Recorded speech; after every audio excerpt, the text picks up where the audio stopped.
Halo sobat, kembali lagi bersama saya masih di Nusantara. Pada kesempatan kali ini kita akan membahas kesaktian Syekh Siti Jenar. Benarkah kesaktian Syekh Siti Jenar ada dalam manunggaling Kaula Gusti? Kesaktian Syekh Siti Jenar bisa kita lihat dalam ajaran manunggaling Kaula Gusti. Bagaimana kesaktian Syekh Siti Jenar itu? Konon sangat fenomenal. Syekh Siti Jenar adalah seorang tokoh yang dianggap sufi dan juga salah satu penyebar agama Islam di Pulau Jawa. Tidak ada yang mengetahui secara pasti asal-usulnya. Di masyarakat terdapat banyak varian cerita mengenai asal-usul Syekh Siti Jenar. Sebagian umat Islam menganggapnya sesat karena ajarannya yang terkenal, yaitu manunggaling Kaula Gusti. Akan tetapi sebagian yang lain menganggapnya bahwa Syekh Siti Jenar adalah intelektual yang sudah mendapatkan esensi Islam itu sendiri. Ajaran-ajarannya tertuang dalam pupuh, yaitu karya sastra yang dibuatnya. Meskipun demikian, ajaran yang sangat mulia dari Syekh Siti Jenar adalah budi pekerti. Syekh Siti Jenar mengembangkan ajaran cara hidup sufi yang dinilai bertentangan dengan ajaran Wali Songo.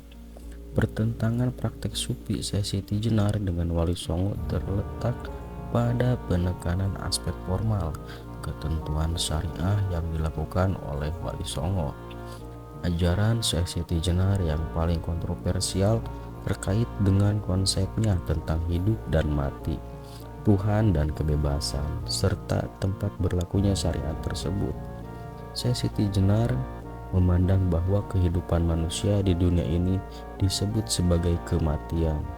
Sebaliknya, yaitu apa yang disebut umum sebagian kematian justru disebut sebagai awal dari kehidupan yang hakiki dan abadi. Konsekuensinya, ia tidak dapat dikenai hukum yang bersifat keduniawian, tidak termasuk di dalamnya hukum syariat peribadatan sebagaimana ketentuan syariah. Dan menurut ulama pada masa itu yang memahami inti ajaran Siti Jenar, bahwa manusia di dunia ini tidak harus memenuhi rukun Islam yang 5, yaitu syahadat, salat, puasa, zakat, dan haji. Baginya syariah itu baru berlaku sesudah manusia menjalani kehidupan pasca kematian. Syekh Siti Jenar juga berpendapat bahwa Allah itu ada dalam dirinya, yaitu di dalam budi. Pemahaman inilah yang dipropagandakan oleh para ulama pada masa itu, mirip dengan konsep Al-Hallaj, tokoh sufi Islam yang dihukum mati pada awal sejarah perkembangan Islam, tentang hulul yang berkaitan dengan kesamaan sifat manusia dan Tuhan, di mana pemahaman ketauhidan harus dilewati melalui 4 tahapan.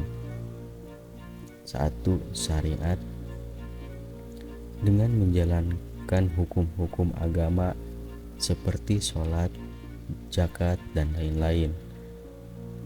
Tarekat, dengan melakukan amalan-amalan seperti wirid, zikir dalam waktu dan hitungan tertentu. Serta hakikat, di mana hakikat dari manusia dan kesejatian hidup akan ditemukan. Makrifat, kecintaan kepada Allah dengan makna seluas-luasnya. Bukan berarti bahwa setelah memasuki tahapan-tahapan tersebut maka tahapan di bawahnya ditiadakan. Pemahaman inilah yang kurang bisa dimengerti oleh para ulama pada masa itu tentang ilmu tasawuf yang disampaikan oleh Syekh Siti Jenar. Ilmu yang baru bisa dipahami setelah melewati ratusan tahun pasca wafatnya sang Syekh. Para ulama mengkhawatirkan adanya kesalahpahaman dalam menerima ajaran yang disampaikan oleh Syekh Siti Jenar kepada masyarakat awam, di mana pada masa itu ajaran Islam yang harus disampaikan adalah pada tingkat syariat, sedangkan kesaktian Syekh Siti Jenar sudah memasuki tahap hakikat dan bahkan makrifat kepada Allah atau kecintaan dan pengetahuan yang mendalam kepada Allah. Oleh karenanya, Ajaran yang disampaikan oleh Siti Jenar hanya dapat dibendung dengan kata sesat. Dalam pupuhnya, Siti Jenar merasa malu apabila harus berdebat masalah agama. Alasannya sederhana, yaitu dalam agama apapun, setiap pemeluk sebenarnya menyembah Zat yang Maha Kuasa. Hanya saja masing-masing menyembah dengan menyebut nama yang berbeda-beda dan menjalankan ajaran dengan cara yang belum tentu sama. Oleh karena itu, masing-masing pemeluk tidak perlu saling berdebat untuk mendapat pengakuan bahwa agamanya yang paling benar. Kesaktian Siti Jenar ada dalam ajarannya, Manunggaling Kaula Gusti. Dalam ajarannya ini, pendukungnya berpendapat bahwa Siti Jenar tidak pernah menyebut dirinya sebagai Tuhan. Manunggaling Kaula Gusti dianggap bukan berarti bercampurnya Tuhan dengan makhluknya, melainkan bahwa Sang Pencipta adalah tempat kembali semua makhluk, dan dengan kembali kepada Tuhan, manusia telah menjadi sangat dekat dengan Tuhannya. Kesimpulannya, kesaktian Siti Jenar ada dalam Manunggaling Kaula Gusti, yaitu konsep kesatuan dan keterhubungan manusia dengan Tuhan. Meskipun pandangan Siti Jenar dianggap kontroversial oleh beberapa kalangan, ajaran-ajaran dan konsep-konsep spiritual yang ia tinggalkan tetap memiliki pengaruh yang kuat dalam masyarakat Indonesia, terutama dalam seni, sastra, dan spiritualitas.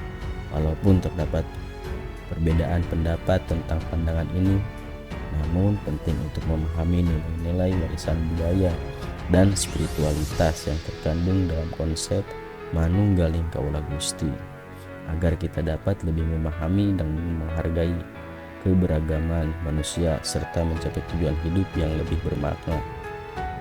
Sekian dan terima kasih.